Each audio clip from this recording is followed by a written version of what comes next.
Shalom, selamat pagi semua jemaat Tuhan yang dikasihi Tuhan. Puji nama Tuhan. Hari ini adalah hari pencurahan Roh Kudus. Mari kita mau siapkan hati kita untuk menerima Roh-Nya yang kudus untuk memenuhi setiap kita. Dan biarlah Roh Kudus yang tercurah di tempat ini dan di hidup kita akan memenuhi kita, membebaskan kita, memberikan kita kemenangan, membawa kita semakin dekat kepada Bapa. Mari kita satu di dalam doa. Bapa, terima kasih buat pagi hari ini, bersyukur buat kesehatan, kekuatan yang Tuhan beri bagi kami. Terima kasih Tuhan, Engkau baik selamanya dalam hidup kami. Engkau tidak meninggalkan kami sendirian, tapi Engkau memberikan Roh-Mu bagi kami untuk menguatkan kami, menghibur kami, menolong kami, menopang kami, memimpin seluruh kehidupan kami kepada kebenaran. Kami rindukan Roh-Mu yang kudus memenuhi hidup kami, setiap kami Tuhan, dan biarlah Roh-Mu itu Tuhan Yesus yang membawa kami untuk semakin dekat kepada Bapa. Berkati ibadah kami pada pagi hari ini dari awal sampai akhir, biar nama Tuhan saja yang dimuliakan, ditinggikan dan diagungkan di dalam kehidupan kami dan di tempat ini. Dan kerajaan-Mu datang, kehendak-Mu jadi di tempat ini seperti di surga, di hati kami seperti di surga. Terpujilah nama-Mu Tuhan sekarang selama-lamanya. Terima kasih Bapa, Engkau yang layak, terima segala pujian dan hormat dan kuasa sampai selama-lamanya. Di dalam nama Tuhan Yesus Kristus, mari yang siap untuk memuji Tuhan katakan amin, haleluya. Mari saya undang kita bangkit berdiri bersama-sama.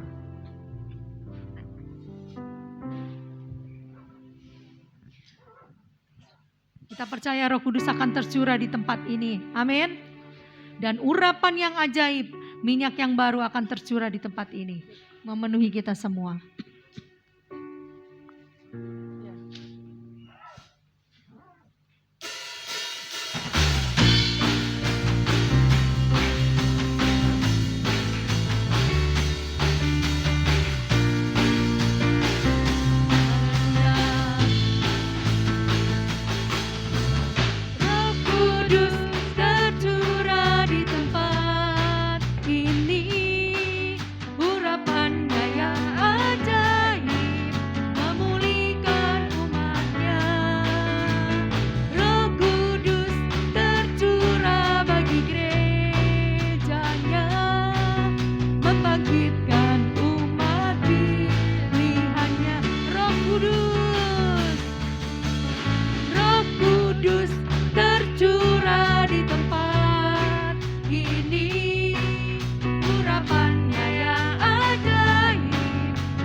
Di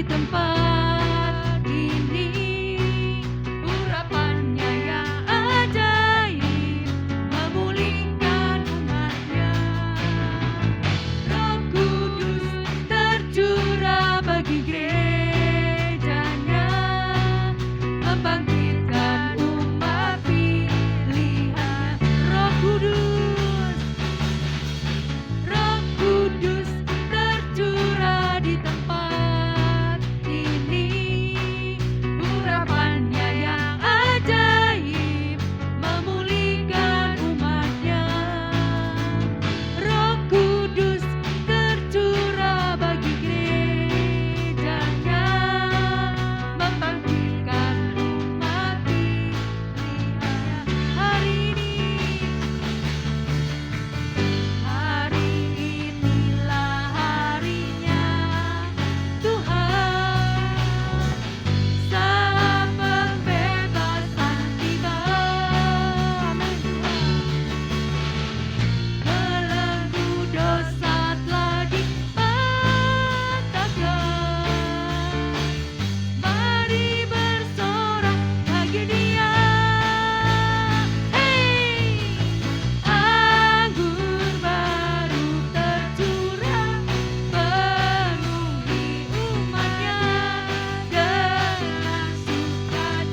kalau Roh Kudus dicurahkan atas kehidupan kita, saudara, maka roh kita akan terus menyala-nyala untuk melayani Tuhan. Amin.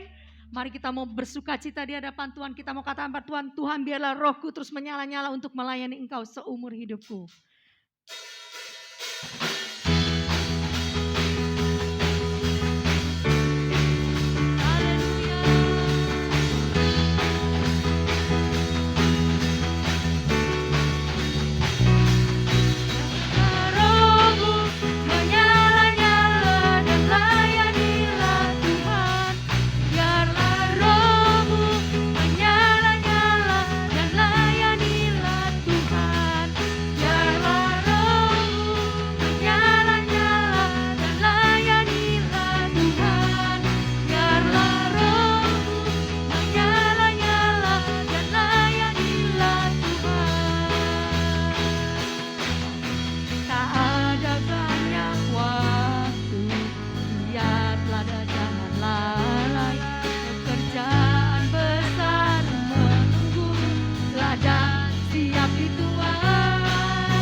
Saya belum melihat kalau roh kita menyala-nyala di dalam Tuhan.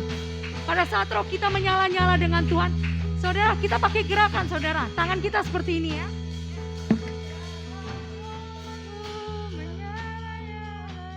Ini menggambarkan bahwa api Roh Kudus dicurahkan atas kehidupan kita. Ini api Roh Kudus dicurahkan, amin. Ya, dan kita mau terus menyala-nyala dengan Tuhan. Haleluya. Ya. Haleluya.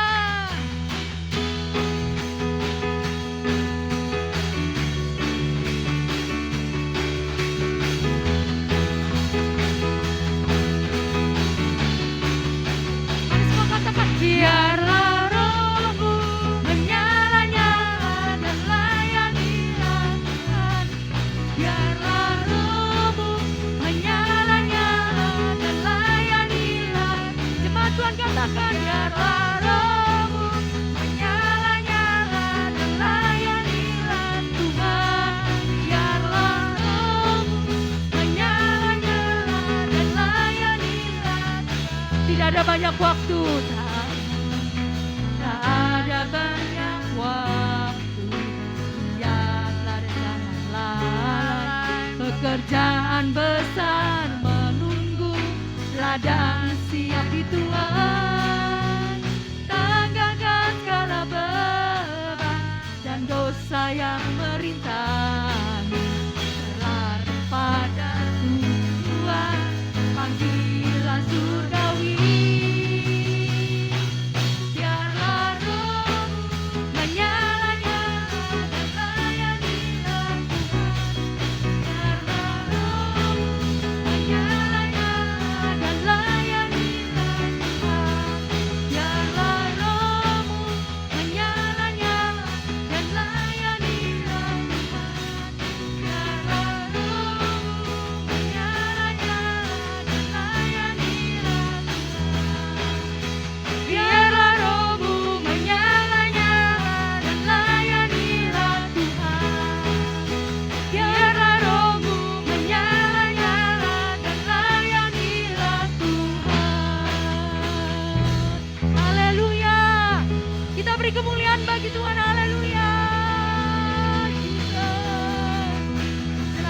Bapak Ibu Saudara sekalian.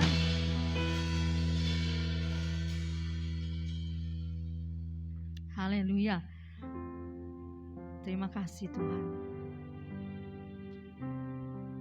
Pada pagi hari ini mari kita mau rindukan Dia lebih lagi. Roh Kudus, Roh Allah yang hidup memenuhi kehidupan kita dan mengalir memenuhi kehidupan saudara dan saya. Lebih lagi sampai Dia membawa kita tenggelam dan masuk di dalam hadirat-Nya lebih lagi sampai kita merasakan kuasa-Nya, kasih-Nya memenuhi kita. Haleluya.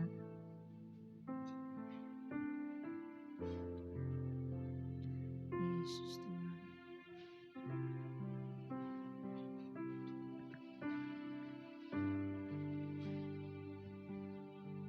Mari kita mau katakan,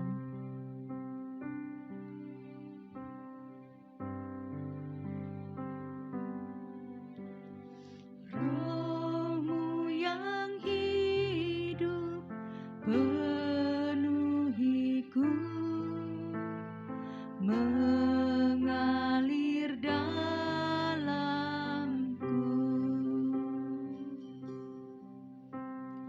Jiwaku tenang bersamamu dalam naungan-Mu.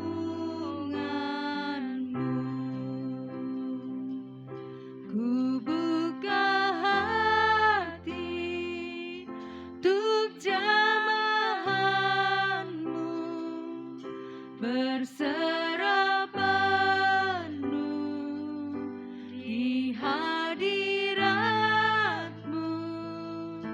Kau ambil alih seluruh hidupku di altar-Mu, menyembah-Mu. Amin.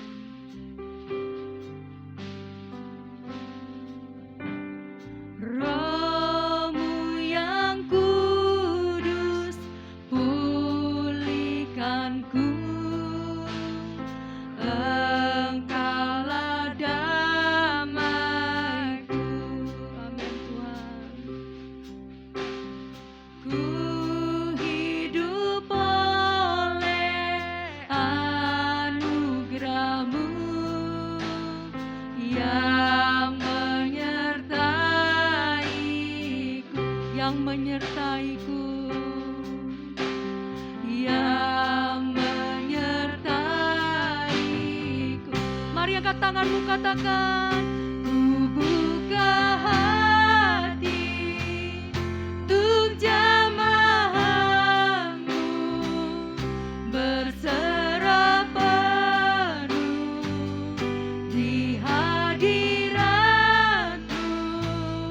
Kau ambil alih seluruh hidupku di altar-Mu, menyembah-Mu. Mari kita bangkit berdiri bersama-sama, katakan, Roh-Mu yang kudus, pulihkanku. Engkaulah damaiku. Amin Tuhan. Ku hidup oleh anugerah-Mu yang menyertaiku. Roh-Mu yang hidup, Roh-Mu yang hidup penuh. Datang urapiku Tuhan, datang urapiku. Amin. Ku siap terima kuasa-Mu, hidupku bagi. Ku buka hati, ku buka hati untuk jamahan-Mu,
kesediaan. Inilah kerinduan hati kami Tuhan. Kau ambil alih hidup kami, ku buka hati untuk Kau bekerja, memenuhi kehidupan kami Tuhan. Haleluya. Roh-Mu yang hidup penuhi kami, Kami sembah Roh-Mu yang hidup lawat kehidupan kami, jamah kami Tuhan. Kami butuh Roh Kudus, Bapa lawat kami. Kami minta Roh Kudus, baptis umat-Mu Tuhan. Penuhi umat-Mu Tuhan. Tempat ini, keluarga kami, kota kami, gereja-Mu. Haleluya, haleluya, haleluya. Hati kami haus, hati kami lapar Tuhan. Seperti tanah kering yang merindukan air, demikian kami merindukan tawar kami ya Roh Kudus. Haleluya.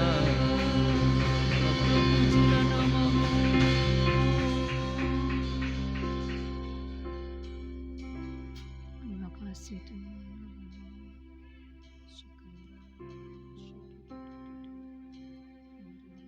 Jesus.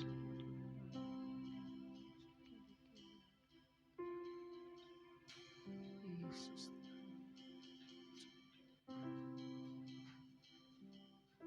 Rindukan Dia Tuhan. Rindukan Dia saudara. Yesus. Terima kasih Tuhan.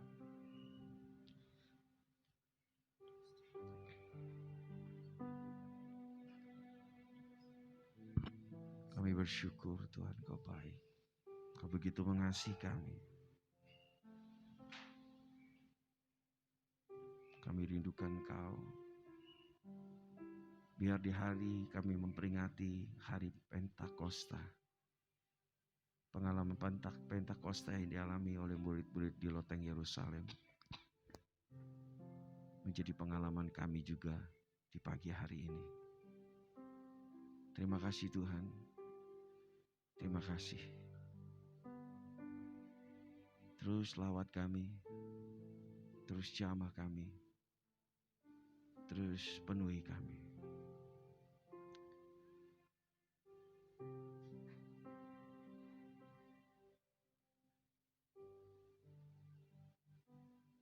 Berbicara pada kami Tuhan. Pagi ini, apa yang Kau ingin sampaikan di hari memperingati Pentakosta. Urapi kami semua. Terpuji nama-Mu selama-lamanya. Di dalam nama Tuhan Yesus Kristus. Setiap kita yang percaya berkata, amin. Puji Tuhan. Silakan duduk saudara. Shalom semuanya. Selamat pagi. Bagaimana kabar saudara? Sehat semua ya? Wah, kelihatan cerah semua. Penuh dengan sukacita, ya. Nah, saudara, hari ini kita memperingati merayakan hari Pentakosta, saudara. Ya. Jadi, kenapa hari-hari raya ini perlu kita memperingati, saudara? Karena pasti ada sesuatu yang Tuhan mau sampaikan kepada kita dan melihat, mengenang, mengingat peristiwa-peristiwa apa yang terjadi. Ya. Dan apa yang harus gereja lakukan, ya? Apa yang gereja harus lakukan? Apa yang Tuhan mau gereja lakukan? Orang-orang percaya lakukan, saudara. Ya, nah saudara yang dikasih Tuhan, hari raya yang biasa kita peringati itu juga termasuk hari raya juga yang diperingati orang-orang Israel, saudara. Seperti hari raya Paskah kita peringati, itu orang Israel juga peringati. Jadi orang Israel peringati juga hari Paskah, di mana Tuhan membawa bangsa Israel keluar dari tanah perbudakan Mesir, saudara. Di mana di situ katakan kematian yang lewat, ya, Passover, ya, kematian yang lewat. Nah, di kekristenan kita memperingati Paskah itu bicara tentang kematian dan kebangkitan Yesus, ya. Nah, Saudara, setelah itu kita memperingati hari kenaikan Tuhan Yesus, ya. 10 hari yang lalu kita memperingati hari kenaikan Tuhan Yesus.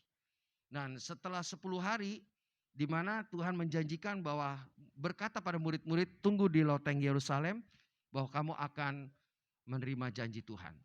Nah, di momen itu, di hari Pentakosta, itu momen hari Pentakosta adalah momen juga perayaan bagi bangsa Israel, Saudara. Jadi bangsa Israel juga memperingati hari raya ini, Saudara. Ya, jadi hari raya di mana bangsa Israel memperingati hari mereka Musa menerima 10 perintah Allah, hukum Allah, ya. Ya, itu memperingati mengenang bagaimana bangsa Israel lewat Musa menerima 10 hukum Allah. Dan juga merupakan hari raya di mana bangsa Israel mengucap syukur, ya, atas apa? Hasil panen yang mereka dapatkan. Jadi mereka membawa panen mereka ke bait Allah, dipersembahkan. Nah, kalau gereja-gereja mainstream, saya pernah ikut merayakan Pentakosta, Saudara. Di depan mimbar ini ada buah-buahan, Saudara. Jadi hasil panen, ya, dari pertanian mereka, Saudara. Ya. Nah, itu yang dilakukan bagi bangsa orang-orang Israel, Saudara, ya, orang-orang Yahudi. Nah, jadi itu adalah 50 hari setelah Paskah, ya. 50 hari setelah Paskah. Makanya di situ di Alkitab dikatakan Rasul Paulus mengatakan ada tertulis, ya. Ada tertulis dan ada tertulis. Rasul Paulus katakan Yesus mati, ada tertulis. Yesus menampakkan diri dalam Kisah Rasul juga setelah kebangkitan Yesus menampakkan diri. Selama berapa hari? 40 hari Yesus menampakkan diri. Ya, menunjukkan dia hidup dan tidak mati lagi, Saudara. Nah, Saudara yang dikasih Tuhan, nah di dalam perjanjian baru, apa yang kita bisa melihat tentang makna dari Pentakosta ini, Saudara? Ya, ada beberapa yang saya baca beberapa tulisan mengatakan bahwa bagi bangsa Israel itu pada waktu mereka memperingati hari Pentakosta, Saudara, mereka mengadakan suatu pesta dan biasanya mereka itu membaca kitab Rut, Saudara. Mereka membacakan kitab Rut, itu menjadi suatu tradisi, ya, untuk memperingati hari Pentakosta. Mereka membaca kitab Rut tentang peristiwa-peristiwa apa yang terjadi masa Rut meninggalkan keluarganya dan mengikuti mertuanya ke Bethlehem sampai dia pun dinikahi oleh Boas, Saudara. Nah, itu saya melihat beberapa tulisan. Ada satu tulisan yang mengatakan di masa itu kitab Rut dibacakan di dalam pertemuan, di dalam perayaan hari Pentakosta tersebut, Saudara. Jadi mereka bacakan kitab Rut, ya, Saudara, sebagai suatu hal di mana orang Yahudi membaca kitab Rut pada masa seperti itu setiap tahun mereka lakukan. Kenapa mereka lakukan itu? Ya, itu adalah bahwa kitab ini terjadi pada saat penuaian. Bahwa anggapan Rut dari agamanya Naomi merefleksikan penerimaan orang Israel akan Taurat di Gunung Sinai. Nah, itu ada beberapa tulisan menyatakan seperti itu, Saudara. Nah, kita akan melihat bagi gerejanya apa yang kita bisa dapatkan dalam memperingati hari Pentakosta ini, Saudara. Makna apa yang kita bisa dapatkan, Saudara? Yang pertama adalah kita memperingati hari Pentakosta, yang makna pertama yang kita bisa dapatkan yaitu tentang apa? Penggenapan janji Tuhan. Makna pertama, makna kita memperingati hari Pentakosta buat kita gerejanya, ya, itu bicara tentang apa? Penggenapan janji Tuhan. Nah, Saudara, bagi bangsa Israel, orang-orang Yahudi, mereka tuh selalu mendidik anak-anaknya tentang bagaimana mereka menerima janji Tuhan. Yang kedua, mereka mendidik anak-anaknya bagaimana mereka berpegang kepada janji Tuhan. Yang ketiga, mereka dididik bagaimana mereka hidup di dalam perjanjian itu. Jadi mereka punya tradisi yang begitu kuat. Seperti Abraham, dia menerima janji Tuhan. Bagaimana Tuhan perintahkan sama dia, pergi tinggalkan sanak saudaranya ke suatu negeri yang akan kuberikan kepadamu. Ya, dia terima janji Tuhan. Lalu waktu dia terima janji Tuhan, Tuhan katakan kamu akan jadi bangsa yang besar, namamu akan masyhur, dan kamu akan punya keturunan yang sangat banyak. Tuhan sampai bicara setelah janji pertama disampaikan, janji yang kedua dikatakan kamu lihat ke langit keturunan seperti bintang di langit. Kamu lihat di padang pasir itu keturunan seperti pasir banyaknya di sana. Jadi Tuhan menyampaikan janji kepada orang percaya, kepada umat pilihannya. Lalu apa? Janji itu mereka pegang. Lalu janji itu mereka apa? Mereka pegang dan mereka hidup di dalam perjanjian itu. Dan bukan hanya Abraham saja, Abraham juga sampaikan ini kepada Ishak. Ishak menerima janji Allah juga. Allah juga bukan hanya Abraham berbicara sama Ishak saja, tapi Ishak juga mengalami janji Tuhan secara pribadi. Lalu apa? Dia memegang janji Tuhan bahwa keturunannya akan menjadi bangsa yang besar seperti yang Tuhan janjikan kepada Abraham. Lalu apa? Dia hidup di dalam perjanjian itu. Lalu apa saudara? Bukan hanya Ishak, tapi Yakub. Ya, Ishak punya anak dua, Yakub, Esau dan Yakub. Lalu Yakub, Tuhan juga bicara. Abraham bicara sama Ishak, Ishak mengalami bertemu dengan Tuhan, menerima janji Tuhan, memegang janji Tuhan dan hidup di dalam perjanjiannya. Ishak punya anak dua, lalu apa? Siapa yang meneruskan memegang janji Tuhan? Adalah Yakub. Yakub menerima janji Tuhan seperti yang diceritakan dari Ishak kepada Yakub. Yakub juga mengalami menerima janji Tuhan secara pribadi, di mana Tuhan bicara kepada Yakub bahwa dia akan diberkati Tuhan menjadi bangsa yang besar. Dan seterusnya saudara. Lalu dia pegang janji itu dan dia hidup di dalam perjanjian itu saudara. Saudara yang dikasihi Tuhan, bagaimana dengan saudara dan saya? Apa yang saudara wariskan kepada keluarga saudara, anak-anak saudara? Kalau Abraham contoh, dia mewariskan janji Tuhan kepada anak-anaknya supaya dia pegang janji Tuhan. Menerima janji Tuhan, pegang janji Tuhan dan hidup di dalam perjanjian dengan Tuhan. Hidup di dalamnya. Terus turun-temurun. Sampai sekarang orang-orang Yahudi, umat Allah, umat pilihan Allah, Israel itu tetap hidupnya seperti itu. Maka pernah suatu hari keributan Palestina dengan Israel saudara. Sampai seorang anak bisa bicara bahwa Yerusalem itu adalah warisan yang Tuhan berikan kepada nenek moyang dari Abraham. Mereka bisa cerita saudara. Kalau saya tanya mas anak saudara bisa cerita nggak tentang janji yang saudara dapat dari Tuhan? Janji orang tua saudara sama saudara, nenek moyang. Itu beberapa ribu tahun. Tapi anak itu bisa pidato dan menyampaikan bahwa Yerusalem adalah warisan dari nenek moyang. Dia bisa sebutin 1, 2, 3 semuanya saudara. Dan mereka hidup benar-benar. Dan kita melihat bahwa bangsa Israel bukan keturunan yang luar biasa. Sampai lahirnya ilmuwan-ilmuwan, pencipta-pencipta, semuanya sebagian besar dari bangsa Israel. Saudara yang dikasih Tuhan, pada kita memperingati hari Pentakosta ini, kita melihat satu peristiwa bahwa apa? Bahwa kehidupan bangsa Israel umat pilihan Tuhan itu di zaman dulu dan sekarang ini bisa menjadi contoh buat kita dalam hal apa? Menerima janji Allah, memegang janji Allah, dan menghidupi janji Allah itu. Sampai janji Allah digenapi di dalam kehidupan bangsa Israel dan kehidupan gerejanya. Saudara, hari ini kita memperingati hari Pentakosta, bagaimana penggenapan janji Tuhan itu benar terjadi. Ya, di dalam Kisah Rasul pasal 1 ayat 4, di situ dikatakan, kalau bisa kita baca sama-sama. Nah saudara, kita lihat di sini, baca sama-sama. 2, 3. Pada suatu hari, ketika ia makan bersama-sama dengan mereka, ia melarang mereka meninggalkan Yerusalem dan menyuruh mereka tinggal di situ menantikan janji Bapa. Yang demikian katanya, telah kamu dengar daripadaku. Sebab Yohanes membaptis dengan air, tetapi tidak lama lagi kamu akan dibaptis dengan Roh Kudus. Selanjutnya coba satu lagi. Ya, dalam kitab Yoel pasal 2 ayat 28, demikian kita baca. Kemudian daripada itu akan terjadi bahwa aku akan mencurahkan rohku ke atas mereka, atas semua manusia. Maka anak-anakmu laki-laki dan perempuan akan bernubuat. Orang-orangmu yang tua akan mendapat mimpi. Teruna-terunamu akan mendapat penglihatan-penglihatan. Juga ke atas hamba-hambamu laki-laki dan perempuan akan kucurahkan rohku pada hari-hari itu. Nah saudara yang dikasih Tuhan, Sebelum Tuhan Yesus naik, atau kita lihat kitab Yoel, itu ratusan tahun sebelum Yesus datang, sudah dinyatakan bahwa Tuhan, kitab Nabi Yoel menyatakan bahwa Tuhan akan mencurahkan rohnya. Dalam Kisah Rasul juga dikatakan surat ini ditulis oleh Lukas, ya.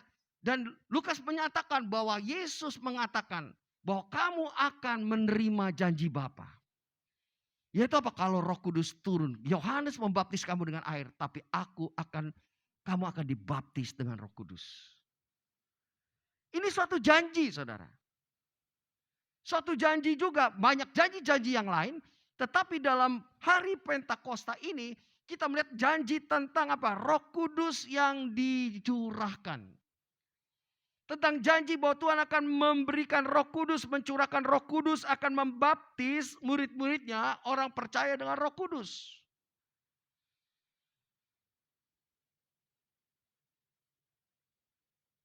Makanya kemarin kita memperingati juga doa 10 hari. Dan apa? Kita mengenang bagaimana peristiwa pada waktu Tuhan mencurahkan Roh Kudus. Memang sekarang tidak semua gereja melakukan, saudara. Saya perhatikan gereja karismatik aja gak semuanya juga ada doa 10 hari. Gak semuanya. Kenapa? Sebagian orang menganggap, lah itu udah 2000 tahun yang lalu peristiwanya. Apa benefitnya buat saya? Ya kan? Peristiwa itu udah peristiwa lama, kayaknya gak mungkin terjadi. Tapi Tuhan berkata pada murid-muridnya pada waktu itu, kamu jangan kemana-mana ya. Tunggu di loteng Yerusalem. 10 hari kamu nunggu janji Bapa. Tentang apa? Bahwa kamu akan dibaptis dengan Roh Kudus. Kira-kira ada 120 murid, mereka menunggu di loteng Yerusalem. Mereka bertekun dalam doa. Mereka menanti janji Bapa tentang baptisan Roh Kudus. Tentang baptisan Roh Kudus. Saudara yang dikasihi Tuhan,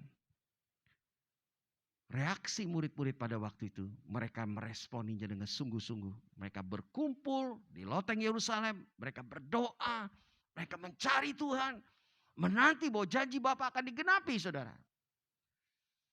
Dan memang dalam Kisah Rasul pasal 2, janji Bapa digenapi bagi mereka. Jadi kita melihat peristiwa, makna yang pertama adalah tentang penggenapan janji Bapa.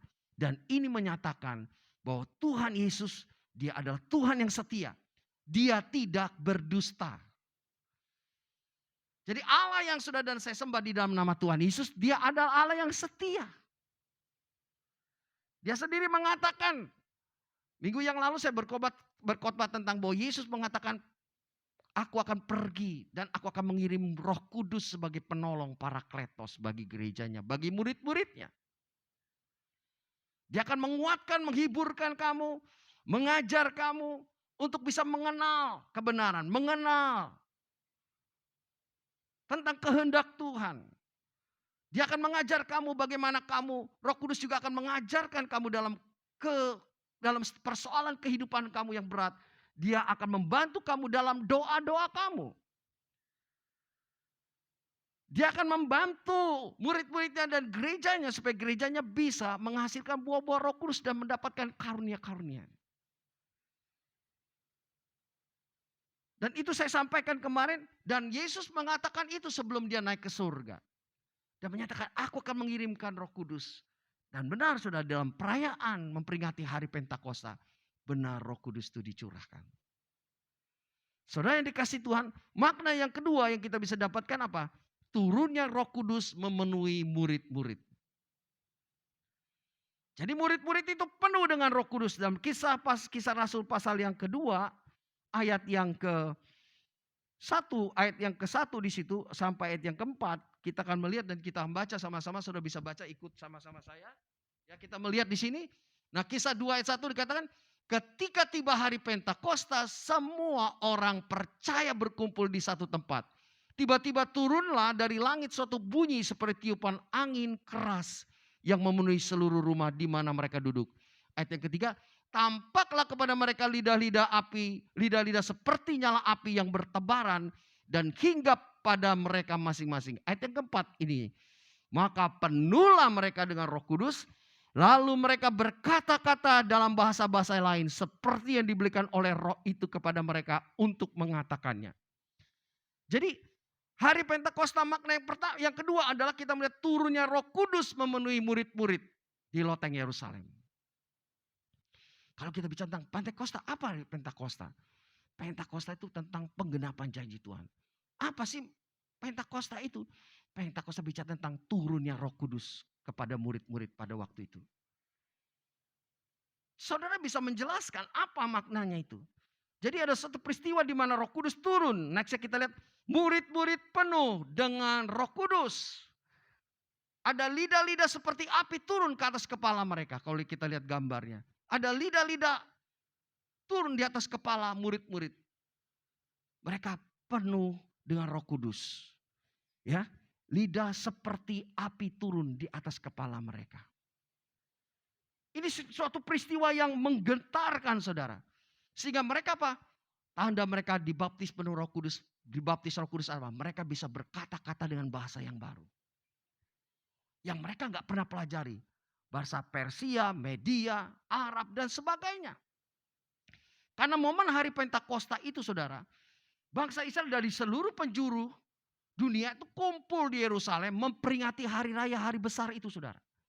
Dan mungkin ada orang-orang asing pun yang ikut datang untuk ikut merayakan hari perayaan itu saudara.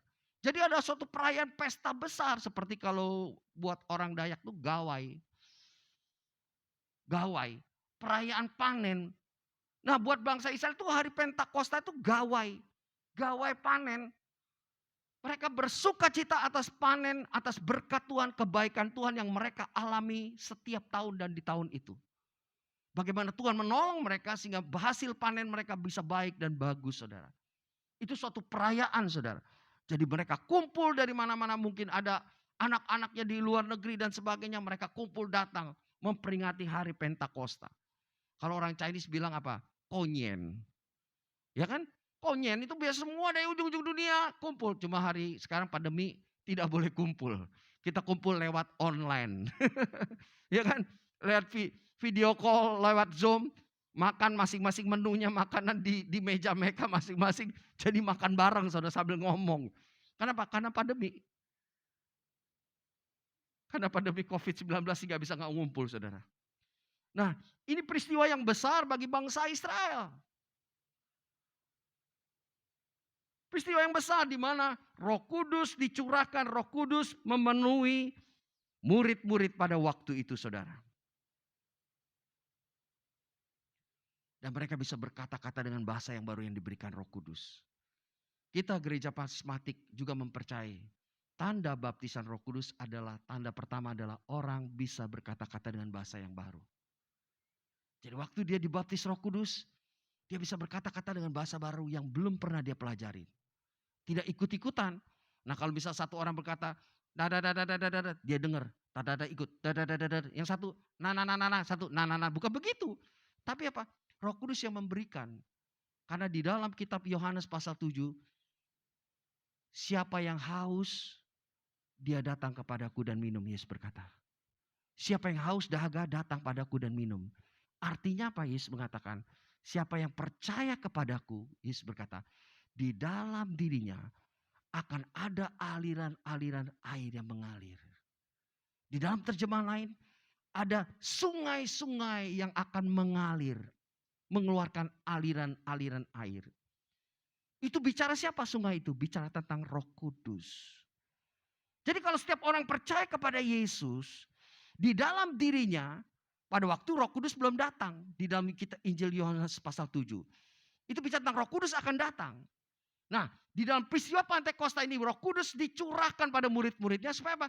Murid-muridnya menerima Roh Kudus.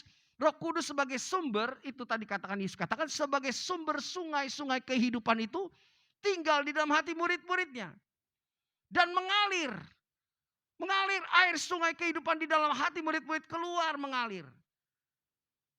Tandanya apa? Ada bahasa yang baru yang Roh Kudus berikan. Jadi itu Hasil dari Roh Kudus yang mengerjakannya. Di dalam hatinya nggak bisa berhenti. Ada satu aliran air yang membuat di dalam hatinya sukacita, kebahagiaan, damai sejahtera mengalir terus sampai ke mulutnya nggak bisa tahan. Dan dia berkata-kata, mungkin dia nggak bisa tahan, dia nggak peduli kiri kanan. Tapi apa? Ada Roh Kudus yang memberikan di dalam hatinya aliran itu keluar. Sehingga ada kata-kata yang bisa dimengerti oleh orang lain, ada juga tidak bisa dimengerti. Hanya Tuhan yang mengerti. Jadi itu tidak dibuat-buat, tidak ditiru-tiru. Karena orang ngomong papa, mama, papa, mama, papa, mama. Nah saudara ikut papa, mama, papa. Itu bukan bahasa roh. Itu bukan dari Roh Kudus, itu tiru-tiru. Yang masuk bahasa roh adalah pada waktu saudara terima secara pribadi, saudara merindukan Tuhan baptis saudara dengan Roh Kudus. Maka Roh Kudus di dalam diri saudara terpancar keluar seperti sungai kehidupan. Maka keluar kata-kata yang baru yang saudara tidak mengerti. Tapi itu membuat saudara mengalami penuh dengan sukacita, damai sejahtera. Dan rasanya mulut ini tidak bisa berhenti untuk memuji dan menyembah Tuhan. Untuk memuliakan Tuhan. Itu yang terjadi dialami oleh murid-murid saudara. Mereka dibaptis Roh Kudus, tandanya itu mereka penuh dengan Roh Kudus. Baptisan Roh Kudus itu cuma satu kali saudara. Seperti baptisan air cuma satu kali. Setelah itu mereka harus menjaga supaya mereka terus penuh dengan Roh Kudus. Yang dimaksud dengan dibaptis Roh Kudus, baptis itu masih dicelup, masukkan ke dalam air. Nah kalau dia dibaptis dengan Roh Kudus, murid-murid yang dibaptis Roh Kudus berarti mereka dipenuhi dengan Roh Kudus. Roh Kudus berkuasa atas hidupnya, Roh Kudus menuntun hidupnya, Roh Kudus mengontrol hidupnya, Roh Kudus memimpin hidupnya. Itu yang dialami oleh murid-murid pada waktu itu. Gereja Tuhan harus penuh dengan Roh Kudus. Saudara dan saya, kalau murid-murid aja penuh dengan Roh Kudus, saudara dan saya pun harus penuh dengan Roh Kudus. Orang-orang percaya juga harus penuh dengan Roh Kudus. Orang-orang percaya juga harus dipimpin oleh Roh Kudus. Bukan dipimpin oleh keinginan daging dan dosa. Bukan dipimpin oleh setan.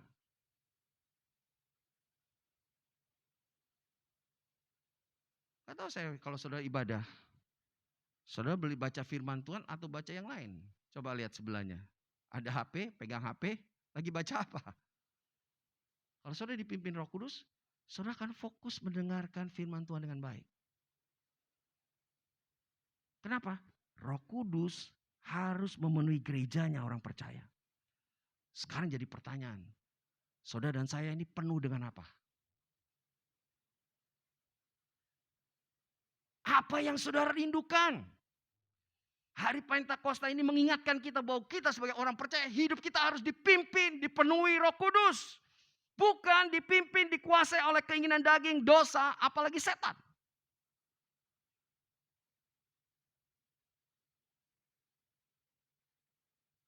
Bukan saudara. Tuhan mau saudara dan saya penuh Roh Kudus, hidup saudara dan saya dipimpin oleh Roh Kudus. Supaya hidup saudara tidak dipimpin oleh keinginan daging. Tidak dipimpin oleh dosa. Tidak dipimpin oleh setan. Tidak dikuasai oleh dosa. Tidak dikuasai oleh keinginan daging. Tidak dikuasai oleh hawa nafsu. Tidak dikuasai oleh ketamakan dunia ini. Tidak dikuasai oleh kebencian. Tidak dikuasai oleh dendam. Tidak dikuasai oleh kepahitan. Tapi dikuasai oleh kasih Tuhan. Bicara ini bicara juga tentang kehidupan kita juga yang dikuasai oleh Roh Kudus. Dituntun oleh Roh Kudus. Penuh dengan kuasa Roh Kudus. Hidup kita menyala-nyala dalam melakukan kehendak Tuhan. Gerejanya itu menjadi gereja yang rindu terus melakukan kehendak Tuhan. Siapa yang menggerakkan ini? Siapa yang menggerakkan gembala-gembala? Siapa yang menggerakkan pelayan-pelayan bisa punya roh yang menyala-nyala? Tidak lain hanya Roh Kudus, saudara. Dengan situasi pandemi ini, tantangan besar buat gembala, tantangan besar buat para penginjil. Kenapa? Di daerah-daerah zona merah mereka nggak bisa datang kunjungan. Tantangan besar buat mereka. Tapi kalau mereka penuh dengan Roh Kudus, mereka menyala-nyala. Mereka punya banyak akal bisa mereka lakukan. Mereka bisa gunakan Zoom untuk melakukan itu. Melakukan menggenapi kehendak Tuhan. Gereja Tuhan, orang percaya yang penuh Roh Kudus. Menjadi orang yang bergerak maju, saudara. Dia tidak mundur. Tapi bergerak maju. Roh Kudus tidak pernah membawa gerejanya mundur. Tapi gerejanya dibawa maju. Saudara dan saya sebagai orang percaya Tuhan mau bawa hidup saudara maju. Rohani saudara maju. Iman saudara maju. Bukan mundur saudara. Roh Kudus membawa saudara dan saya untuk bergerak maju.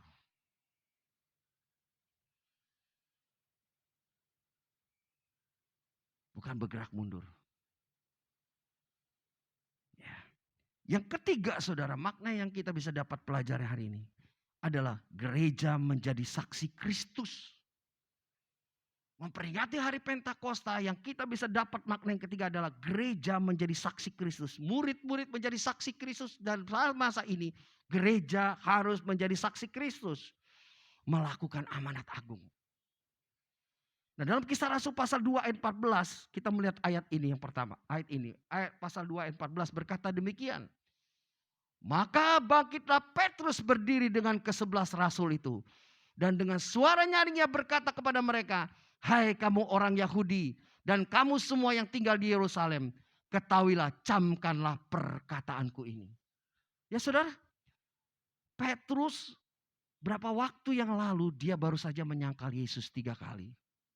Dan Petrus berkata, aku tidak akan meninggalkan kau Tuhan, aku akan setia sampai mati. Yesus bilang, ya benar. Tapi nanti sebelum ayam berkokok, kamu sudah menyangkal aku 3 kali. Kita lihat murid-murid yang lain pun waktu Yesus ditangkap, mereka semua pada mundur. Banyak yang mundur saudara. Tapi pada waktu mereka menerima penggenapan janji Tuhan, Roh Kudus, Tuhan membaptis mereka dengan Roh Kudus, mereka penuh dengan Roh Kudus. Apa yang terjadi saudara? Petrus maju dan Petrus berkata berdiri bersama ke-11 rasul.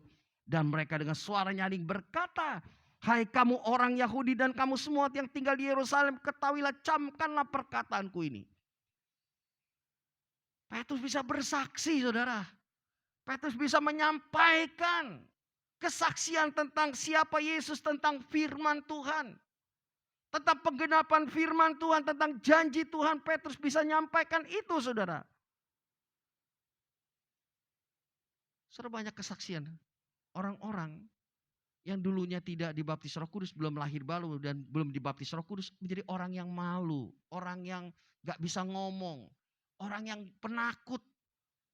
Tapi pada waktu orang tersebut lahir baru dan dibaptis Roh Kudus, dia menjadi orang yang begitu berani saudara. Berani ngomong, menceritakan tentang kesaksian apa yang dia alami saudara. Menjadi saksi itu gak gampang loh saudara. Saya belum pernah menjadi saksi. Pernah gak saudara? Siapa saudara pernah menjadi saksi suatu kejadian di pengadilan, kepolisian? Ada gak yang pernah? Belum ada saudara. Itu gak enak loh saudara. Udah pasti menjadi saksi itu habis waktu. Perlu pengorbanan. Dan juga yang sekarang paling mengerikan itu apa? Saksi itu bisa dibunuh. Kenapa? Kalau kita saksi yang benar, kita berhadapan dengan mafia-mafia. Dia gak mau kasusnya itu terbongkar, bisa jadi korban. Saksi yang benar itu bisa jadi korban. Maka sekarang pemerintah ada undang-undang melindungi saksi. Supaya saksi itu dilindungi. Berapa banyak teror-teror yang terjadi dialami oleh saksi-saksi yang memang melihat percis kejadian itu. Dia harus mengorbankan dirinya kalau dia mau bersaksi dengan benar. Dia harus mengorbankan waktunya. Pernah kejadian peristiwa di Jakarta di tempat mertua saya tiba-tiba dibobol. Apa pintu gembok tuh lepas. Padahal gembok tuh keras. 2 gembok dikunci. Gembok yang bagus bisa dilepas. Ada anjing tiba-tiba bisa berdiam nggak apa-apa. Bisa masuk ke dalam rumah dan mengambil beberapa barang mertua saya. Sebelah rumah mertua saya ada CCTV. Kita mau lihat CCTV, dia kakak kasih. Kenapa? Dia takut berhubungan dengan orang-orang seperti itu. Tidak mudah menjadi saksi, saudara. Sekalipun kita melihat dengan benar, saudara ditunjuk dan menyaksikan itu dan mau menceritakan di pengadilan. Kebanyakan orang tidak mau. Kebanyakan, saudara. Orang berpikir, apa untungnya saya bersaksi?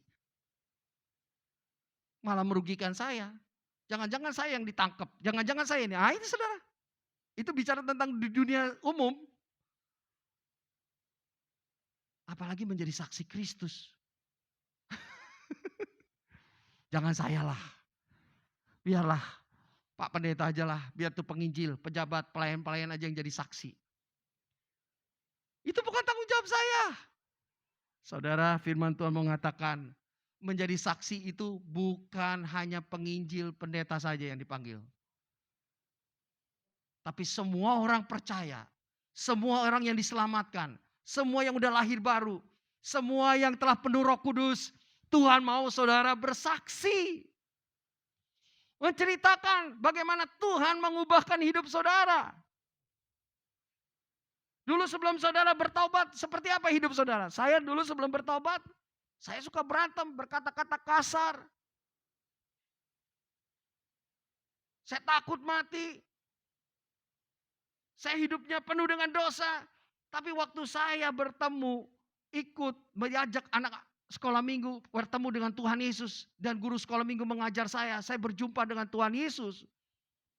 Waktu saya kelas 5 SD, lalu waktu saya SMP, saya ngalami Tuhan.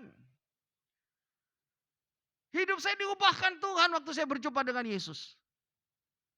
Saya nggak takut lagi. Saya dulu berkata kasar, saya suka berantem. Itu semua meninggalkan saya, sudah saya tanggalkan. Kenapa? Karena Tuhan sudah menyelamatkan saya. Tuhan sudah ampuni dosa saya. Lalu setelah ini apa? Setelah terima Yesus, apa yang terjadi dalam hidup kita? Hidup saya bisa menjadi saksi Kristus. Hidup saya diubahkan Tuhan.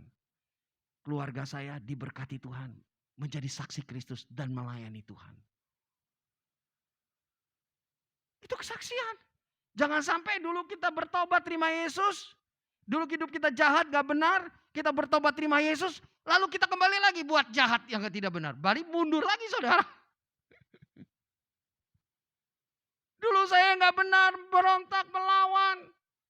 Berbuat dosa. Saya terima Yesus. Saya dilahirkan baru. Tapi setelah itu apa? Balik lagi buat dosa. Malah jadi bajingan. Ya itu bukan kesaksian saudara. Harus bertobat. Harus bertobat. Jadi kita melihat bahwa Pentakosta, makna yang ketiga, gereja menjadi saksi Kristus. Karena gereja mengalami perubahan yang dikerjakan oleh Roh Kudus dalam hidup mereka. Sehingga mereka gak bisa diam. Mereka mau ceritakan seluruh kebaikan kepada banyak orang. Menceritakan kasih Tuhan. Pengorbanan Yesus. Pengampunan yang Yesus berikan. Keselamatan yang Tuhan sudah berikan. Kelepasan. Pengampunan dosa. Itu yang mau disampaikan. Kenapa? Karena murid-muridnya sudah ngalamin. Karena murid-muridnya sudah menerima hal itu. Dibagikan saudara. Petrus berdiri dan bersaksi saudara. Dan memberitakan Injil Kristus. Dan kita melihat bahwa Petrus memberitakan Injil dengan berani. Kisah 2 ayat 36 juga berkata. Jadi seluruh kaum Israel harus tahu dengan pasti. Dia memberitakan Injil bukan hanya bersaksi saja. Tapi beritakan Injil. Jadi seluruh kaum Israel harus tahu dengan pasti. Bahwa Allah telah membuat Yesus yang kamu salibkan itu menjadi Tuhan dan Kristus. Ketika mereka mendengar hal itu hati mereka sangat terharu. Lalu mereka bertanya kepada Petrus dan rasul-rasul yang lain. Apa yang harus kami perbuat saudara-saudara? Gereja Tuhan yang penuh dengan Roh Kudus. Menjadi gereja yang punya kuasa. Kesaksiannya penuh dengan kuasa. Karena gereja, orang percaya yang penuh dengan Roh Kudus. Menjadi orang percaya yang punya kuasa, kemampuan bisa bersaksi. Dan kuasa Roh Kudus itu akan menjamah orang-orang yang mendengar. Sehingga mereka berkata, seperti orang-orang di zaman Petrus tersebut, apa yang harus kami perbuat? Apa yang harus kami perbuat? Itu pekerjaan Roh Kudus, saudara.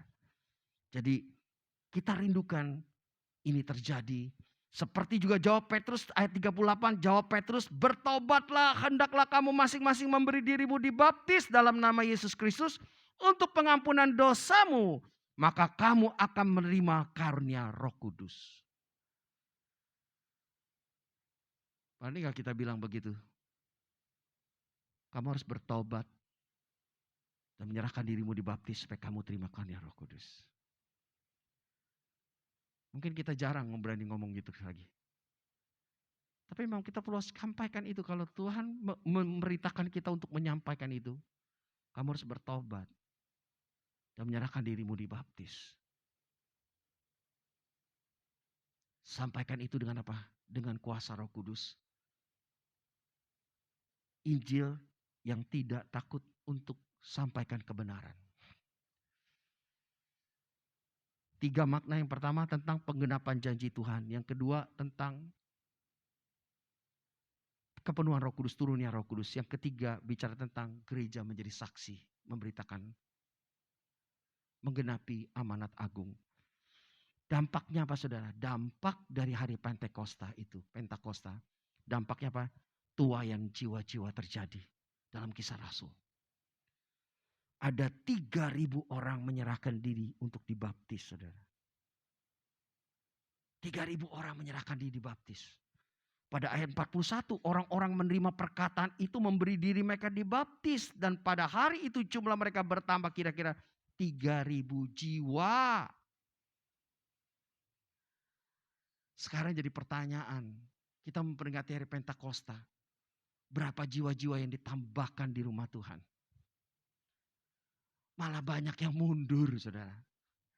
Saya ngobrol dengan teman saya di Metro Katolik.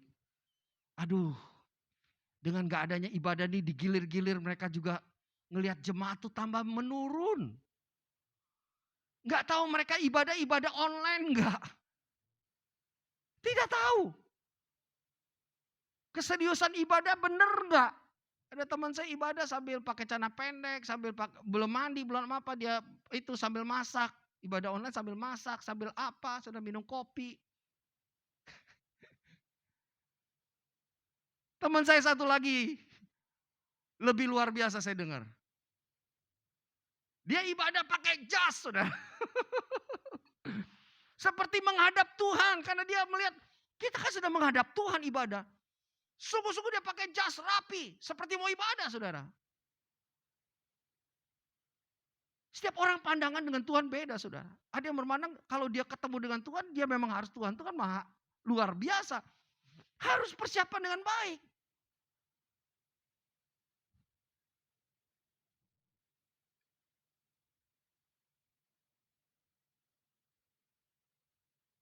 Tuaian jiwa-jiwa terjadi di hari Pentakosta. Roh Kudus yang bekerja memakai murid-murid.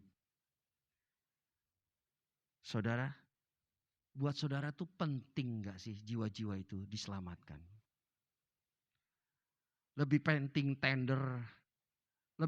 tender, omset jualan, lebih penting lulus kuliah,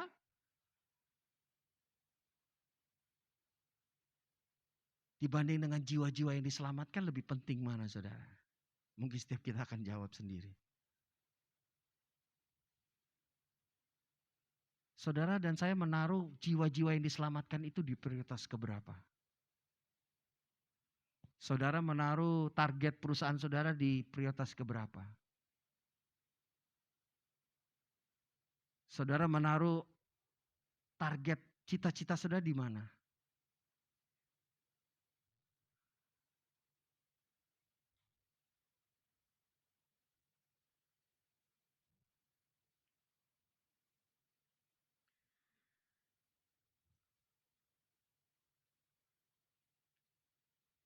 Isi hati Tuhan adalah jiwa-jiwa diselamatkan, saudara.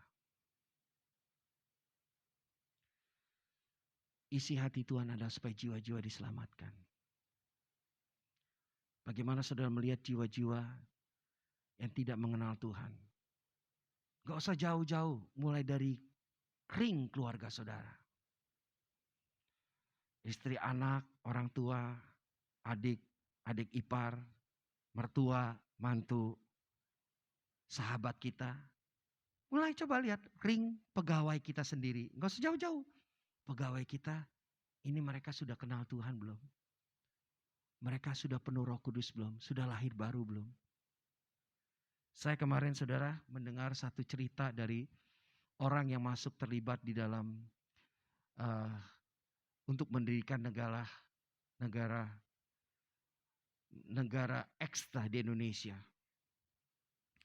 Dan dia dulu lulusan pesantren, tiba-tiba dia masuk dengan satu grup dengan orang-orang, dia tuh jago pencaksilat, lalu dia jago pencaksilat, tiba-tiba dia ketemu komunitas, dan dia mendapatkan satu doktrin. Bagaimana hukum yang tertinggi adalah sesuai dengan kitab yang mereka percayai. Sehingga mereka diajar untuk membenci negara, membenci pemerintahan. Yang benar adalah ajaran X yang dia anut, saudara. Dia katakan, pada waktu itu, dia menghalalkan segala cara untuk bisa mendapatkan dana itu, saudara. Dia utus pembantu-pembantu, itu hierarkinya begitu kuat. Kalau udah ada kiriman dulu pakai pager kan ya, kirim pager, set. Lakukan tindakan sekarang. Mereka bikin tim. Utusannya apa saudara? Mereka bisa ngerampok, mereka gunakan pembantu-pembantu, kerja di rumah orang-orang kaya, udah disetting semuanya saudara. Dia bikin selebaran, pekerjaan, dia buat ini, pekerja menyediakan babysitter dan pembantu-pembantu. Mereka cari tempat-tempat yang di rumah-rumah orang kaya. Setelah orang kaya itu gak ada di rumah, dia langsung telepon temannya. Rumah kosong, mereka datang. Bisa mereka datang bawa truk, ngangkut semua barang di rumahnya. Mereka menghalalkan semua cara untuk kepentingan dia. Dia punya pengikut, saya dengar. Itu di daerah Jawa Barat aja 250.000 orang. Baru satu daerah itu saja. Belum daerah-daerah yang lain. Apa yang mengikat mereka saudara? Pengajaran doktrin yang disampaikan. Untuk mendirikan negara X. Nah, gimana kita gereja Tuhan? Apa yang kita lakukan? Jangan sampai orang di sekitar kita, anak kita, keluarga kita pun menjadi bagian dari itu. Kita punya tanggung jawab untuk memuridkan mereka. Mengajar mereka supaya mereka punya iman yang kuat, yang teguh. Saudara sebagai orang tua, supaya papa mama ajar anak saudara mengenal Tuhan. Ajak mereka mengenal Tuhan. Mengalami Tuhan seperti kita punya misi, bertumbuh keluarga kita menjadi serupa Kristus. Mengajar mereka mengenal Tuhan. Dengan benar-benar saudara. Itu tanggung jawab kita. Dan kita melihat di lingkungan keliling kita banyak orang-orang yang sedang kehilangan harapan. Ini kesempatan gereja Tuhan, orang-orang percaya untuk menuai mereka. Tunjukkan kasih, tunjukkan kepedulian kita. Doakan mereka, ini kesempatan kita. Menolong mereka saudara. Bukan hanya menolong mereka, tapi juga memuridkan mereka. Saudara tolong bagus. Tapi bagaimana mereka juga mengajar mereka tentang kebenaran Tuhan. Sampai mereka dipenuhi Roh Kudus dan dipakai Tuhan. Saudara bayangkan kalau kini kita semua ada 30 orang. Satu orang satu saja memuridkan. Tahun depan kita ada 60 orang. 60 orang. Satu orang dari 60 bawah satu aja. Tahun depan kita ada 120 orang yang diselamatkan. Saya bicara ini bukan memindahkan gereja ya. Orang yang udah percaya satu gereja, ayo gereja saya dong, gereja saya, gereja. Enggak, jangan. Cari yang belum kenal Tuhan. Kalau orang udah punya gereja, biarkan mereka di gereja sana. Biarkan mereka tetap di sana. Kita cari orang yang belum kenal Tuhan. Itu menjadi target kita supaya dia bisa kenal Tuhan dan mengalami kasih Tuhan dan penuh Roh Kudus. Sehingga hidupnya diubahkan, keluarganya diubahkan, usahanya diubahkan Tuhan. Sehingga mereka juga akan melakukan yang sama. 1 tahun 1 orang. Saya mau tanya sama saudara, ada gak target itu dalam hidup saudara? Ada gak saudara minta sama Tuhan? Saya tahun lalu saya minta sama Tuhan, Tuhan berikan saya 12 jiwa untuk saya muridkan. Saya minta sama Tuhan. Lalu Tuhan kirim 2 jiwa yang saya muridkan. Matthew sama Devin. Saya muridkan mereka udah selesai. Dan saya bawa mereka masuk di Komsel. Saya berdoa sama Tuhan, Tuhan kirim lagi 1 jiwa. Lucu saudara. Lewat tangan pengharapan, ada 1 jiwa Sunsen waktu itu yang hadir ya di baptis. Itu dia ikut ibadah online dengan tangan pengharapan. Pak Yohanes Kristianus. Yesua lagi pelayanan di sana online. Terus cerita ada 1 jiwa di Pontianak mau dibaptis. Yesua cerita-cerita, papa saya di Pontianak, tolong di follow up deh. Akhirnya dia telepon saya ngobrol, akhirnya saya telepon orangnya, kita janji ketemuan dan saya muridkan dia. Saya suruh dia datang, saya muridkan. Kemarin dibaptis, ada 5 orang dibaptiskan. Nah sampai sekarang saya muridkan dia. Saya suruh dia datang, saya bina dia, saya muridkan dia. Saudara, Tuhan panggil saudara juga untuk memuridkan, bukan tanggung jawab saya aja. Saudara yang sudah diselamatkan, saudara yang sudah dimuridkan, saudara memuridkan lagi jiwa-jiwa. Muridkan keluarga saudara, mulai dari keluarga saudara, muridkan. Anak-anak saudara diutus bisa memuridkan. Anak saya sudah bisa memuridkan. Ada anak-anak muda yang dimuridkan sekarang, Karen yang nangani pemuridan secara online. Dorong anak-anak saudara untuk masuk dalam pemuridan. Supaya apa? Kita siap untuk menuai bersama-sama di akhir zaman. Sehingga yang kedua dampaknya apa? Lahirnya gereja mula-mula itu akibat Pantekosta. Sekarang harus lahirnya gereja baru. Bukan berarti gereja baru dalam arti gereja Sinode GPKD. Bukan di mana, bukan. Di mana ada komunitas baru orang-orang diselamatkan. Gereja itu bicara bukan gedung. Gereja bicara tentang komunitas. Orang yang diselamatkan saudara. Dan ini kerinduan yang ada di dalam hati kita. Semua umat Tuhan harus punya kerinduan ini. Gereja harus punya kerinduan ini. Jangan sampai hilang kerinduan ini. Jangan sampai padam api ini saudara. Saudara dan saya harus memiliki ini. Jadi saya menutup kesimpulan yang kita bisa rangkum. Yaitu makna dari Pantekosta penggenapan janji Tuhan. Tuhan Yesus setia tidak berdusta. Yang kedua, turunnya Roh Kudus memenuhi murid-muridnya. Gereja Tuhan harus penuh dengan Roh Kudus dan bergerak maju. Ketiga, gereja menjadi saksi Kristus melakukan amanat agung. Yang dampaknya adalah tuain jiwa-jiwa. Di dalam perjanjian lama merayakan panen raya. Tapi di dalam perjanjian baru panen jiwa-jiwa yang kita mau rayakan. Dampak yang kedua, kita melihat adalah lahirnya gereja mula-mula. Lahirnya gereja baru. Di mana gereja bergerak maju melahirkan gereja baru dengan kuasa Roh Kudus. Memperingati hari raya Tuhan memberikan 10 perintah kepada Musa di Gunung Sinai. Perjanjian baru gereja memberitakan Injil kasih karunia ke seluruh dunia. Tuhan memberkati kita semua saudara. Kita melihat ada gambar ini yang harus terjadi. Semua orang percaya penuh Roh Kudus. Kita menyembah dia dan kita menyampaikan kabar baik. Tentang kuasa, kasih Tuhan, Injil, kerajaan Allah kepada seluruh dunia. Tuhan berkati kita. Mari kita akan berdoa. Tuhan terima kasih. Engkau baik begitu mengasihi kami. Saya undang pemain musik maju ke depan. Memperingati hari Pantekosta. Makna ini menyatakan Tuhan menggenapi janjinya. Biarlah kita juga mengajar anak-anak kita untuk menerima janji Tuhan. Memegang janji Tuhan dan menghidupi janji Tuhan. Mengalami janji Tuhan dalam hidup mereka. Apa yang diajarkan oleh bangsa Israel menjadi teladan buat kita. Bagaimana anak-anak kita juga untuk mereka bersandar berharap sama Tuhan.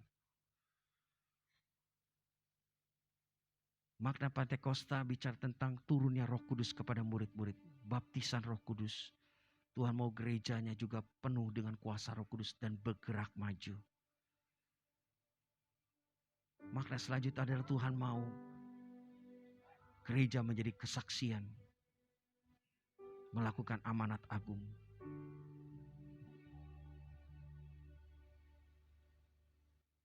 Hidup dipenuhi Roh Kudus menjadi hal yang utama dalam hidup kita.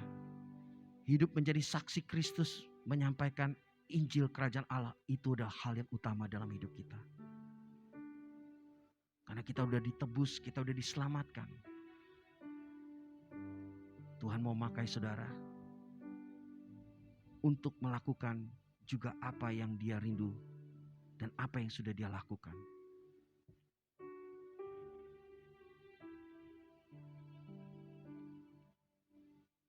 Terima kasih Tuhan. Terima kasih Bapa. Terima kasih.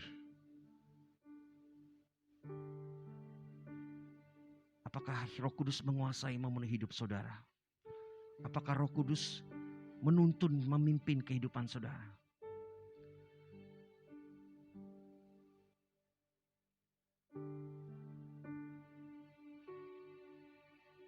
Apakah roh saudara menyala-nyala dengan Tuhan? Apakah roh saudara menyala-nyala untuk melakukan dan mengenal kehendak Tuhan? Apakah roh saudara menyala-nyala untuk memberitakan Injil, kesaksian? Ataukah api kita sudah padam? Minta sama Tuhan kembali. Kembali sama Tuhan. Tuhan, ampuni dosa saya. Tuhan, ampuni kesalahan saya. Baptis saya dengan Roh Kudus. Penuhi saya dengan Roh Kudus. Bagi setiap kami yang belum penuh Roh Kudus Tuhan, baptis kami dengan Roh Kudus. Bagi kami yang sudah mengalami baptisan Roh Kudus, penuh Roh Kudus, biar kembali Tuhan penuhi kami Tuhan. Sungai-sungai kehidupan Allah itu meluap, memenuhi hati kami. Bagaimana itu sudah bisa dapatkan? Saudara harus punya waktu bersekutu dengan Tuhan. Lebih lagi doa saudara, membaca firman, bersekutu dengan firman Tuhan. Saudara memuji, menyembah Dia. Saudara merenungkan firman, saudara memberitakan kasih Tuhan, memberitakan firman Tuhan, kesaksian hidup saudara. Saudara melakukan segala pekerjaan yang baik. Membuat hati saudara akan penuh dengan Roh Kudus, penuh dengan Roh Kudus, penuh dengan Roh Kudus. Seperti Rasul Paulus berkata dalam kitab Efesus, janganlah kamu mabuk oleh anggur, tapi hendaklah kamu penuh dengan Roh Kudus, penuh dengan Roh. Sehingga mulut dan hatimu dengan pujian, penuh dengan pujian, mazmur, nyanyian baru.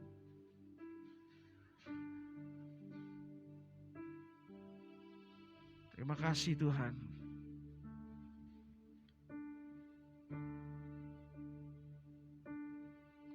Buka hati untuk jamahanmu, berserah penuh di hadiratmu. Kau ambil alih seluruh hidupku di altarmu, menyembahmu. Rohmu yang hidup, kita bangkit berdiri bersama-sama, katakan. Rohmu yang hidup penuhiku, mengalir dalamku. Ku hidup oleh anugerah-Mu Tuhan. Ku hidup oleh anugerah-Mu, menyertaiku. Ku buka hati saudara. Ku buka hati untuk jamahan-Mu, berserah penuh di hadirat-Mu,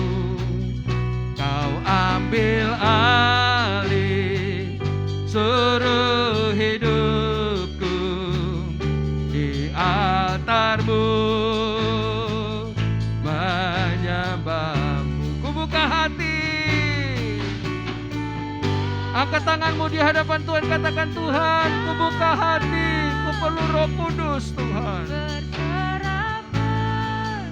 Baptis kami dengan Roh Kudus Tuhan. Penuhi kami dengan Roh Kudus Tuhan. Hidup kami berubah Tuhan.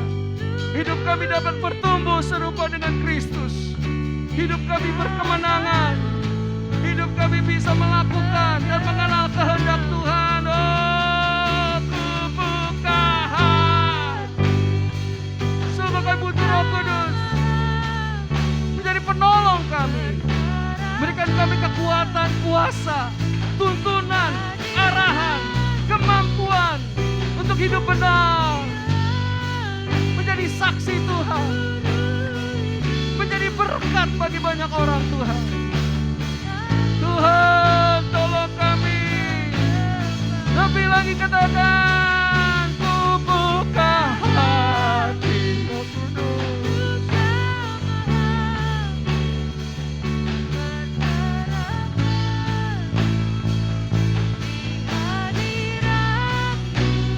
Amin. Kau ambil alih hidup kami Tuhan. Amin. Amin. Sekali lagi katakan, ku buka hati untuk jamaah.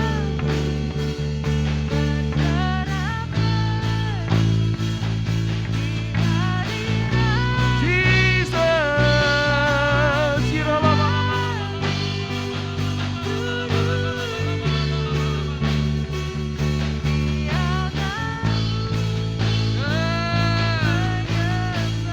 Di altarmu menyembahmu, di altarmu menyembahmu, di altarmu, di altarmu menyembahmu. Haleluya.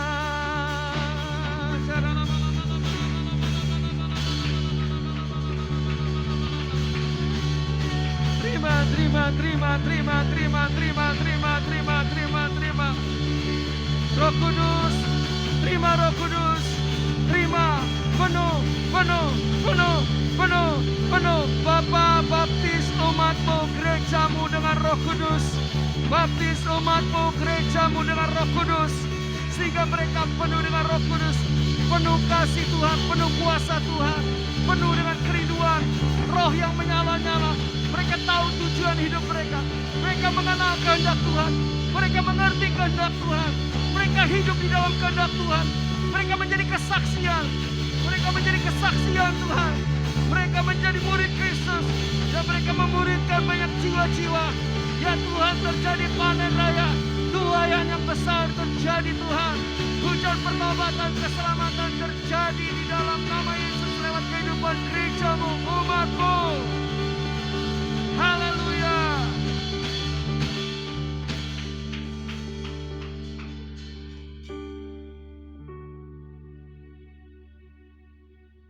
Hamba-Mu percaya Tuhan, Engkau kerjakan itu di dalam setiap roh kami. Hidup kami tidak akan sama lagi. Kami tahu tujuan yang utama. Tuhan menyelamatkan kami. Bukan untuk kepentingan dunia ini. Tuhan menyelamatkan kami untuk kepentingan kerajaan Allah. Supaya kami dapat bangkit dan berdiri. Menyatakan siapa Yesus Tuhan. Dan Injil kerajaan Allah. Tuhan, terima kasih. Engkau mengubah paradigma kami. Engkau mengubah respon dan sikap hati kami. Hal yang utama, apa yang Tuhan sudah sampaikan di momen terakhir sebelum Tuhan naik. Ya Tuhan, Engkau mengatakan pergi dan jadikan semua bangsa muridku. Baptis mereka dalam nama Bapa, Putra dan Roh Kudus. Dan ajar aku akan menyertai Engkau. Ajar mereka aku menyertai Engkau sampai selama-lamanya. Tuhan, terima kasih. Terima kasih Tuhan. Untuk hari Pentakosta yang kami rayakan hari ini. Mengingatkan kami, mendorong kami, memotivasi kami, menegur kami, mengarahkan kami kepada tujuan yang sesungguhnya yang Tuhan ingin kami lakukan. Supaya pada waktu Tuhan datang kembali, kami bisa mempertanggungjawabkan semua yang sudah Tuhan berikan sama kami. Kami ditemukan tetap setia, Kami diketemukan oleh Tuhan tetap setia sampai akhir. Terpujilah namamu. Biar kami terus menghasilkan buah dan buah kami tetap. Buah pelayanan kami, buah-buah Roh Kudus yang kami hasilkan, jiwa-jiwa yang kami bisa bawa kepada Tuhan. Sebagai bukti kami mengasihi Tuhan dan ingin membalas kebaikan Tuhan dalam hidup kami. Terima kasih Tuhan, hamba-Mu terbatas sampai di sini. Tapi Roh Kudus menyempurnakan pemberitaan ini di dalam setiap roh kami. Terima kasih Bapa. Dan kami akan akhiri ibadah kami. Biar apa yang kami lakukan dalam ibadah ini boleh berkenan dan menyenangkan hati-Mu. Biar kuasa ibadah mengubah pola pikir, sikap hati kami. Dan perilaku kami untuk terus bertumbuh serupa dengan Kristus. Kami bersatu hati berdoa buat Indonesia yang kami cintai. Berdoa buat Joko Widodo, presiden kami yang kami cintai. Bersama keluarga, wakil presiden bersama keluarga. Anggota kabinet bersatu bersama keluarga mereka. Tuhan, petinggi-petinggi negara kami. Dari Tuhan anggota dewan, ya Tuhan legislatif, DPR RI provinsi kota, Dewan Perwakilan Daerah, Panglima TNI, Kapolri, Kapolda, Kapoltabes, Kapolres ya. Kami serahkan di dalam tangan-Mu Tuhan, Kapolsek dan seluruh jajaran keamanan bersatu untuk menjaga keutuhan NKRI Indonesia. Indonesia bebas dari korupsi, Indonesia bebas dari narkoba, Indonesia bebas dari terorisme. Tuhan berkati dari lembaga pendidikan dan semua yang ada. Mengajarkan, menanamkan takut akan Tuhan di dalamnya. Tuhan bekerja, Roh Kudus bekerja sehingga hujan pertobatan terjadi atas Indonesia. Kami berdoa Tuhan buat gubernur, wali kota, camat, lurah, RW, RT kami yang ada di seluruh Indonesia. Lingkupi mereka dengan takut akan Tuhan. Lawat mereka semuanya Tuhan. Kami berdoa di dalam nama Yesus. Bapa berkati tenaga medis, para dokter, perawat, bidan, tugas-tugas mereka. Ya Tuhan, menangani COVID dan penyakit lain. Beri mereka kekuatan kesehatan. Lindungi, jagai mereka dan keluarga mereka. Terima kasih Tuhan. Kami berdoa buat semua gereja Tuhan, sinode Aras Nasional. Mereka dilingkupi dengan takut akan Tuhan. Penuh dengan Roh Kudus. Sehingga mereka mengerjakan apa yang menjadi tujuan utama yang harus mereka kerjakan. Seperti yang Tuhan inginkan. Injil sampai ke ujung bumi. Pemulihan-pemulihan terjadi. Keselamatan terjadi. Penggenapan janji Tuhan dinyatakan. Terima kasih Tuhan. Terima kasih berkati Sinode GPKD Sabang sampai Merauke. Berkati semua pengurus pusat, pengurus daerah dan semua jemaat gereja lokal. Gembala gereja lokal diberkati Tuhan, dikuatkan Tuhan, dihiburkan Tuhan. Mereka penuh dengan Roh Kudus, dipimpin Roh Kudus, dituntun setiap pelayanan mereka. Apa yang mereka kerjakan berhasil dan gereja bertumbuh secara kualitas dan kuantitas. Dan lahirnya gereja baru. Komunitas baru yang diselamatkan, yang dimuridkan. Dan terus bergulir karena kedatangan Tuhan sudah dekat. Terima kasih Tuhan, terpuji namamu. Mari angkat tangan saudara-saudara yang dikasih Tuhan. Tuhan berkati semua umat Tuhan. Baik yang hadir secara onsite ataupun online. Dimanapun mereka berada. Tuhan memberkati mereka. Rumah tangga mereka, pekerjaan, keluarga mereka. Pendidikan mereka, masa depan mereka, pasangan hidup mereka. Mereka diberkati untuk menjadi berkat. Mereka penuh dengan Roh Kudus, penuh dengan kuasa dan hikmat. Dan karunia-karunia Roh Kudus dan buah Roh Kudus. Sehingga mereka menjadi terang dimanapun mereka berada. Tidak ada roh ketakutan. Tidak ada roh yang mundur. Tapi roh yang menyala-nyala. Untuk melakukan kehendak Tuhan. Di segala bidang hidup mereka. Kesembuhan terjadi bagi mereka yang sakit. Tuhan memberikan jodoh pasangan bagi mereka yang masih membutuhkan pasangan dan mencari pasangan hidup. Pertemukan mereka dengan jodoh yang terbaik. Tuhan berkati kuliah mereka, masa depan mereka. Keuangan mereka, bisnis mereka diberkati.